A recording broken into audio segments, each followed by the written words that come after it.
Assalamualaikum Ibu. Waalaikumsalam. Apa kabar Ibu hari ini, sehat? Alhamdulillah sehat. Alhamdulillahirrahmanirrahim. Oke Bu, hari ini kita melaksanakan kegiatan praobservasi, Ya. di mana kegiatan praobservasi ini dilakukan sebelum saya melakukan kegiatan supervisi nanti dalam kegiatan pembelajaran Ibu. Ya. Nah, jadi adapun tujuan observasi kita hari ini adalah untuk mengevaluasi kemudian mengetahui tentang kegiatan proses pembelajaran yang akan Ibu lakukan. Ya. Oke Bu Marian, di sini ada beberapa pertanyaan yang akan saya ajukan. Untuk yang pertama, apa tujuan pembelajaran yang akan Ibu capai dalam kegiatan pembelajaran kali ini? Baiklah Bu, saya tujuan pembelajaran ini yaitu meyakini makna tentang zakat. Oke, berarti materi zakat ya Bu ya? Iya, materinya zakat. Tujuan akan dicapai adalah meyakini makna zakat. Iya. Oke, yang kedua Bu, kira-kira area pengembangan apa yang akan Ibu kembangkan dalam kegiatan pembelajaran kali ini? Area pengembangnya yang pertama itu mengenai pengetahuan, yang kedua keterampilan menulis rangkuman tentang pengertian zakat dan sejenisnya.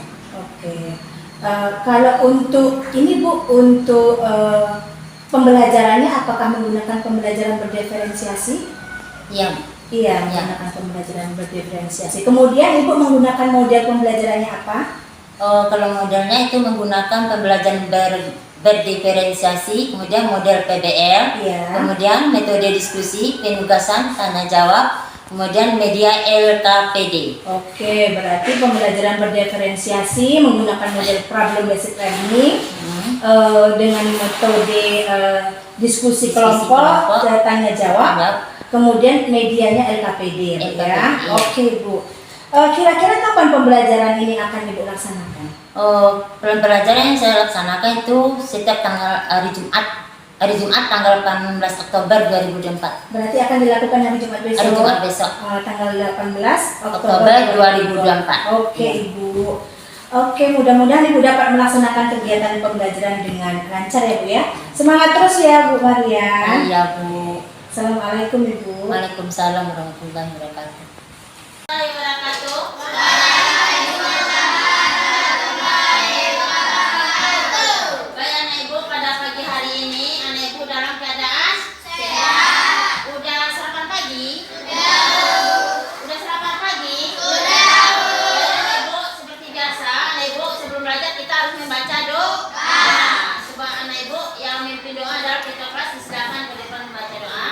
Tangannya ditampung. Aku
1 tahun besok namanya. Kemudian zakat itu ada ibu terbagi dua, ada zakat fitrah, ada zakat mal. Kalau yang zakat fitrah itu zakat yang dikeluarkan pada bulan Ramadan sebelum sholat Idul Fitri. Kalau zakat mal sudah sampai misalnya 1 tahun, bukan dilihat dengan bulan Ramadannya. Ya makanya ibu di dalam zakat mal ini banyak yang kita harus kita keluarkan. Ya harus kita keluar zakatnya. Kenapa nih ibu? Karena di dalam harta kita itu ada punya orang lain, ada hak orang lain di dalam harta kita.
menyimpulkan tentang pengertian zakat.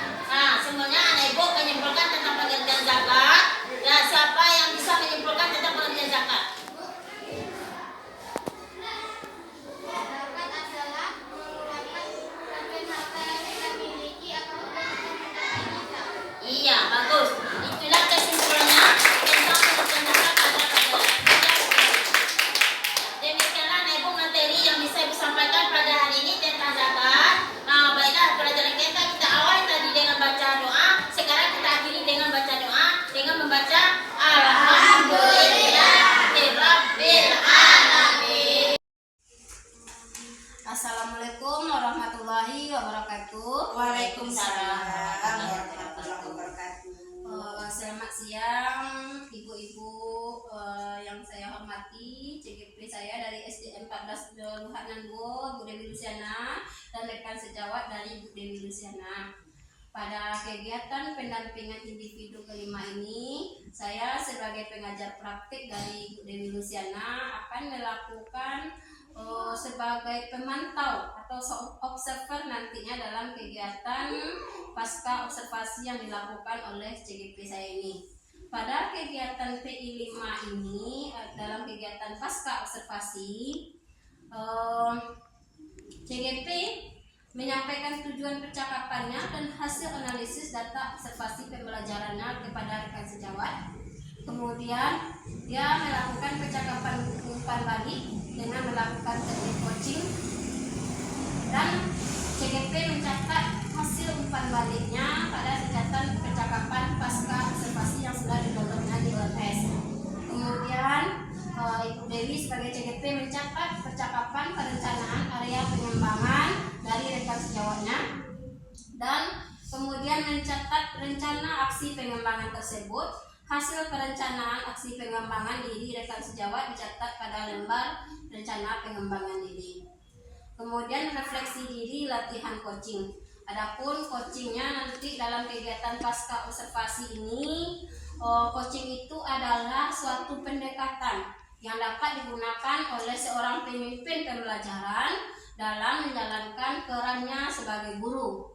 Dalam hal ini, coaching menjadi sarana untuk memimpin upaya pengembangan pembelajaran yang berpihak kepada murid, sekaligus untuk pengembangan kompetensi dari setiap pendidik. Baiklah Ibu Dewi, pada kegiatan pendampingan individu kelima ini, Ibu Dewi akan melakukan praktek coaching, melakukan pasca observasi kepada rekan sejawatnya, yang mana nantinya ada aspek penilaian yang ingin saya nilai, yaitu dengan 3 prinsip yang perlu kita perhatikan saat melakukan coaching, yaitu kemitraan yang setara, proses kreatif, dan memaksimalkan potensi. Ketiga prinsip ini dijabarkan menjadi 8 kriteria nantinya sebagaimana tertulis nanti dalam tabel penilaian saya ini. Prinsip coaching yang pertama tentang kemitraan, yaitu CGP menetapkan tujuan kepada rekan sejawatnya. Kemudian CGP tidak menggurui atau memberi saran atau nasihat kepada rekan sejawat pada saat dimintai saran berbagi pengalaman. Yang kriteria proses kreatif, CGP melakukan percakapan 2 arah dan rekan sejawat yang lebih banyak berbicara. Jadi nantinya CGP memberikan pertanyaan kepada rekan sejawatnya. Kemudian CGP mendengarkan, mengulang kembali atau merangkum perkataan dari rekan sejawatnya dan memberikan pertanyaan kembali kepada rekan sejawatnya. Kemudian yang ketiga, CGP memberikan pertanyaan yang digunakan untuk pertanyaan menggali potensi dari rekan sejawatnya.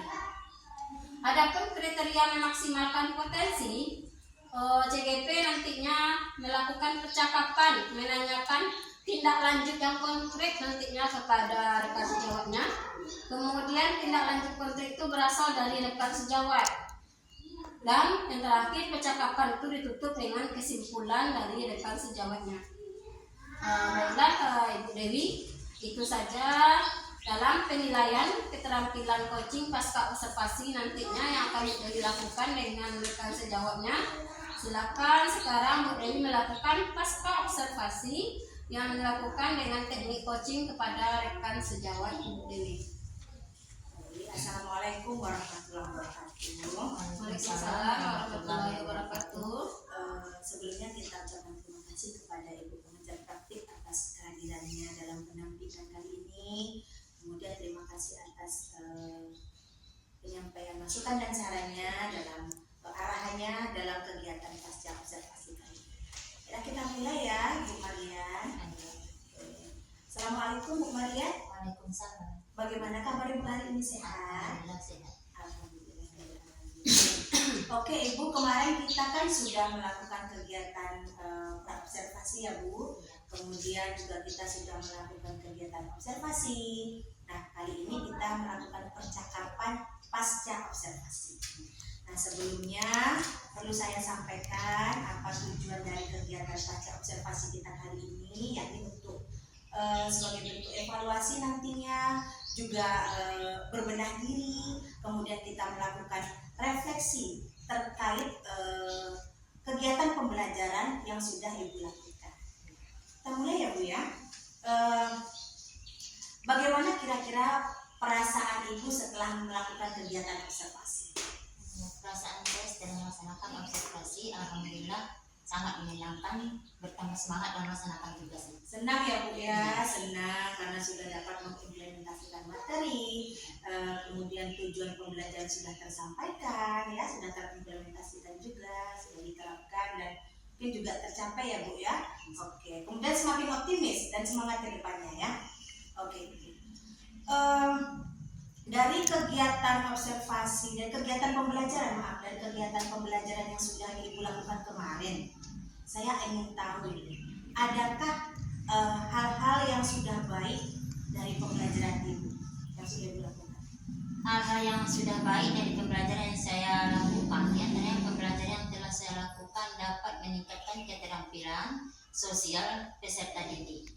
Sedangkan adapun kekurangan dari proses pembelajaran saya itu melakukan kurangnya durasi waktu untuk mencapai target yang telah ditentukan. Oke, berarti hal yang sudah baik itu keterampilan siswa ya, meningkatkan keterampilan sosial siswa. Namun tadi saya dengar ada sisi kekurangannya ya Bu Ada ya. kekurangan. Kalau boleh diulang apa tadi kekurangannya Ibu? Kekurangannya dari proses pembelajaran yang telah saya lakukan kurangnya durasi Oh, waktu ya Bu ya. untuk mencapai target yang telah ditentukan. Oke. Jadi durasi waktunya yang kurang mencukupi ya Bu ya. Memang itu ya. Kalau dalam kegiatan itu memang ada sisi kelebihan kekurangan itu hal yang biasa ya. Oke Ibu, kira-kira ini Bu ya, kalau kita lihat dari skala 0 sampai 10 ini, di mana posisi Ibu kira-kira di angka berapa? Kalau posisi saya skalanya itu dari 0 sampai 10, sepertinya masih berada di posisi 7. Oke, berada di posisi 7 Ibu ya. Kalau saya boleh tahu, Ibu ingin di posisi berapa kira-kira? Lebih dari 7. Lebih dari 7, berarti maksimalnya ya Bu ya. Oke ya, bagus ya, berarti 10 ya. Oke, lebih dari 7 tentu 10 ya. Nah Ibu, tadi kan posisi Ibu sekarang di posisi 7 ya. Nah, Ibu ingin di posisi 10. Untuk mengupayakan itu kita harus berusaha lah Bu ya, untuk kita bisa menjadi posisi 7, kemudian kita bisa mencapai posisi yang maksimal kan gitu, dari skala 0 sampai 10 tadi Ibu ingin yang maksimal yaitu 10. Kita perlu usaha, kita perlu upaya. Kira-kira ada apa sih hal-hal yang perlu Ibu tingkatkan?